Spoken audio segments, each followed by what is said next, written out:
আজম ভাইকে যারা ৭২ সালে স্বাধীনতার পরে যখন প্রথম কনসার্টে আমি দেখি, ওটা ছিল আমার প্রথম কনসার্ট, তখন বলা হয়তো এটা পপ শো।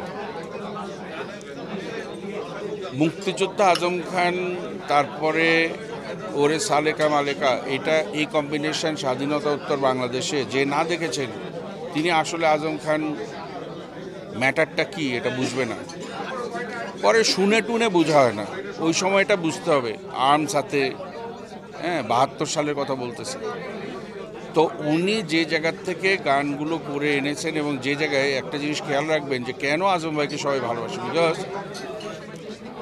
উনি গানটাকে একটা খুব সাধারণ মানুষের জীবনের মধ্যে নিয়ে গেছেন। ওনার লিরিকগুলো তখন অনেক ক্রিটিসাইজ হয়ে যায়, ওরে সালেকা মালেকা এটা আবার কি, মানে এরম কেন, হ্যাঁ, রেল লাইনের বস্তিতে জন্মেছিল একটি ছেলে, এই যে ভাবগুলো, এই যে ইমোশনসগুলো, এটা আজম ভাই করতে পারছেন। ওনার একটা বড় গুণ ছিল, উনি কারো কাছে ধর্ণা দিতেন না।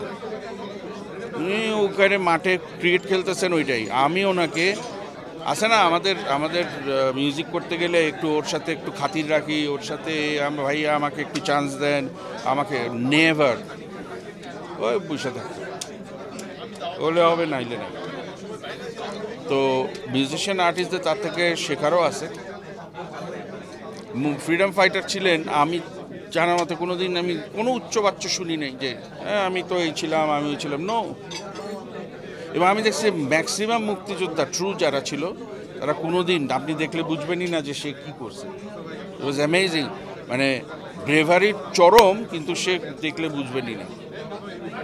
তো এগুলো শেখার আছে। উনি, ইটস আ বিগ লস বাংলাদেশের জন্য, বাট ওনার গানের মাধ্যমে ওনাকে যারা আমরা জানি, আমরা স্মরণ করি, সবসময় স্মরণ করি। তো তার আত্মার মাগফিরাত কামনা করি।